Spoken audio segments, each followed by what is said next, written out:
大家早晨，校咗6點鐘鬧鐘，諗住冇落雨嘅話就會行去金輪湖度睇霧景。好可惜，仍然都係落緊雨，所以我哋打算繼續瞓覺。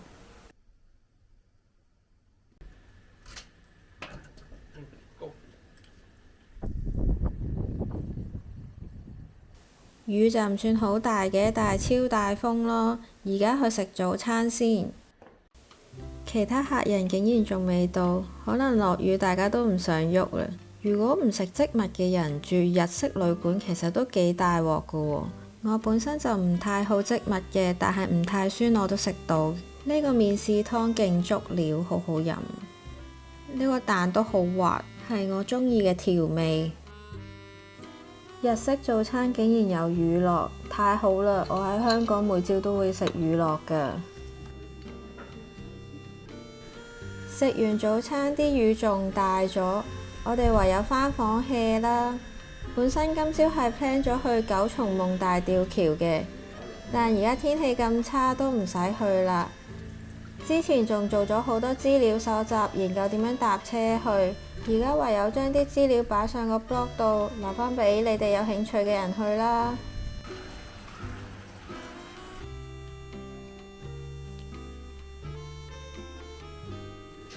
結果真係 hea 到夠鐘 check out 先走。我哋諗住 call 的士去金輪湖嘅，點知要等1個鐘，所以我哋就行路去啦。都唔係好遠嘅，大概行10分鐘就會到。呢個就係嗰個水上鳥居喎，不過我打算喺對面影相算啦。原來呢度有個公眾溫泉。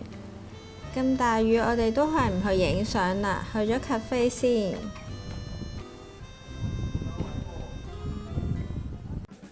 呢間 cafe 環境都唔錯，除咗蛋糕、麵包同埋咖啡，佢仲有賣工藝品同埋咖啡豆。叫咗2杯咖啡，欣賞呢個狂風暴雨嘅金輪湖。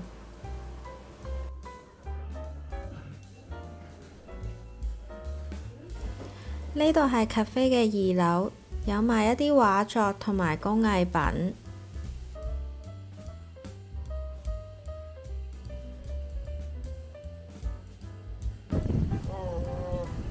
其實呢度行落去就係金輪湖影相嘅位置，不過我哋放棄啦，決定去排隊食飯先。咁大雨都咁多人排隊，係咪真係咁好食嘅呢？大雨到啲 menu 都睇唔到啦，排咗9個字，終於見到個門口啦。有3款套餐，牛雞同埋鰻魚。終於到我哋啦，用餐環境真係好一般，好似香港茶餐廳咁窄，同埋我哋又揼濕晒咁入嚟，真係唔係幾舒服。佢有幾部電視教你陣間啲飯要點樣食法。呢度係2人份量嘅前菜，我哋嗌咗1份鰻魚同埋1份豐厚牛。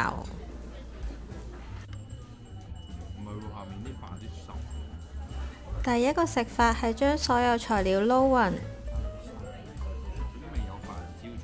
我哋個飯唔知點解好濕，完全係冇飯焦。個鰻魚飯我哋就再擺耐多少少先畢。第2個食法係加埋植物同埋柚子胡椒撈埋一齊食，我覺得呢個食法最好味。最後係將高湯加入飯焦浸軟，係泡飯嘅食法，但問題係我哋個飯真係冇乜飯焦。食完飯都仲係落大雨，咁冇辦法啦，都要影返張相留念嘅，都幾特別啊！影完相即刻揾咗個有瓦遮頭嘅地方行街。如果鍾意公仔嘅人應該好啱行，仲有小朋友嘅浴衣都好得意。如果有時間，仲可以自己 DIY。返到嚟湯之平街道行一啲我哋琴日冇行到嘅鋪頭，經過呢間芝麻嘅專賣店，門口不斷有人喺度打嗰啲芝麻，俾佢吸引到，所以入嚟叫咗個芝麻雪糕，上面仲灑咗好多芝麻碎，我覺得值得一試。佢仲有得免費飲呢個洋葱芝麻湯，淋完雨飲熱熱地真係啱晒。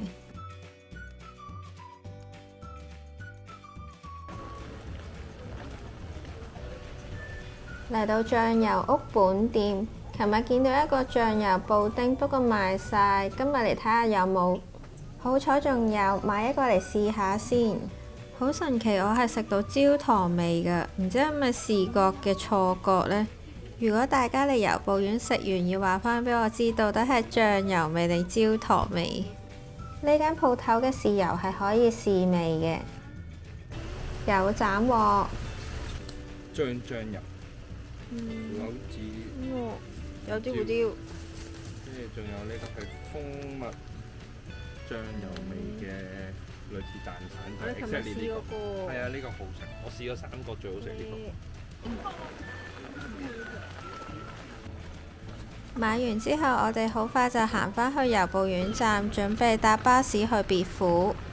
JR 站隔離個遊客中心都幾靚，趁住巴士未開，我哋抽啲時間去參觀下。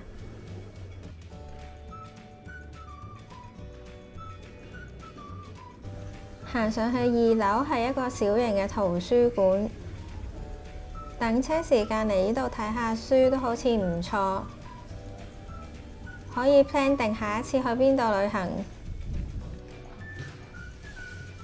返到嚟巴士站都幾多人下㗎，去別府嘅班次大概1個鐘頭一班，要1100 yen 去增值先。呢架36號巴士由油布苑去到別府西口，全程52分鐘。天氣真係好惡劣，沿途咩景色都睇唔到。車站有一個免費嘅手湯，但係今日都冇人用㗎啦。我哋決定搭的士去旅館，其實好近，幾分鐘就到咗啦。影得唔好，補返張相先。check in 完呢就可以揀浴衣，除咗大浴場，佢仲有太設風呂。呢間旅館都幾大，佢嘅公共空間都好大，呢啲係大城市酒店絕對唔會有嘅嘢。平時呢啲黑黑沉沉嘅裝修風格我唔係幾鍾意，不過呢間黑得嚟呢，佢又幾光猛。終於都行到啦！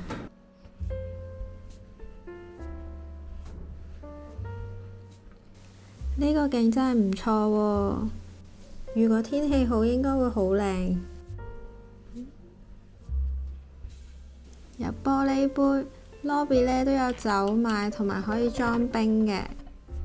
雪櫃呢就係吉嘅，不過都係正常，因為呢間旅館嘅價錢係好實惠。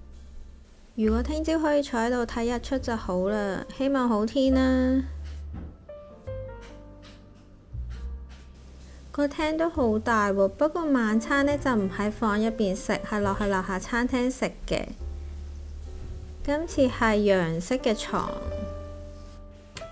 呢度門真係好隱蔽，最尾先發現原來個私人風呂係喺呢一度。入房嘅時候個水缸係吉嘅，所以而家加定水先，準備今晚浸。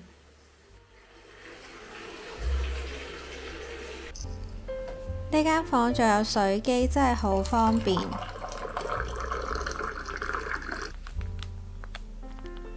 沖杯茶飲下，暖下個身先。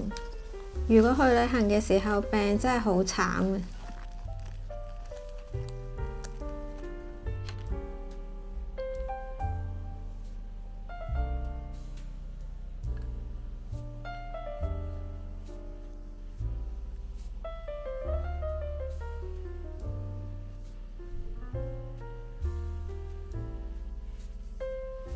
有人喺度玩緊滑浪啊，都啱嘅，今日真係好大風啊！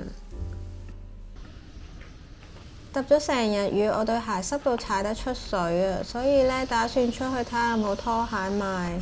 呢個別府塔着咗燈都幾靚。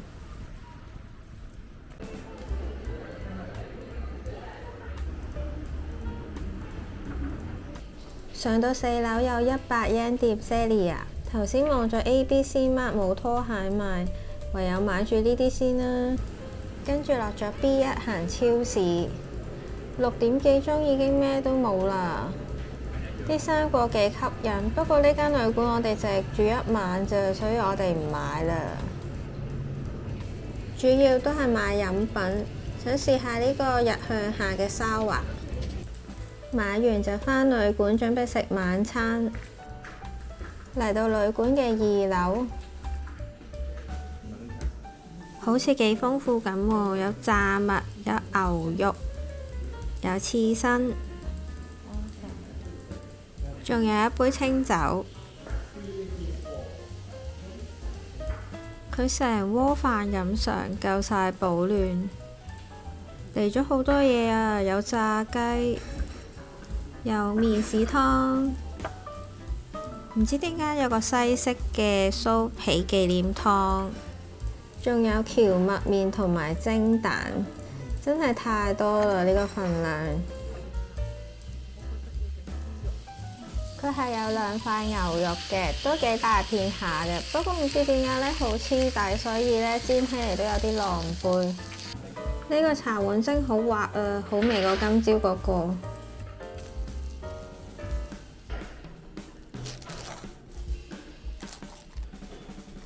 呢個酥皮湯味道就正常啦，不過成件事好有違和感咯。甜品係蛋布啲禮成，食飽就出嚟散下步。其實唔係，我哋係想去竹雅溫泉體驗沙湯。呢個燈光好似有少少詭異。竹雅溫泉係明治12年創建，已經有過百年歷史㗎啦。好可惜今日嘅沙湯提早結束咗，連路邊都有介紹呢個溫泉嘅歷史。而家唯有就返旅館浸溫泉啦。呢個別府塔越睇越靚喎。係咯，神買咗杯咖啡，夜晚飲咖啡會令我有放鬆嘅感覺。但我唔記得咗，仲有個宵夜未食。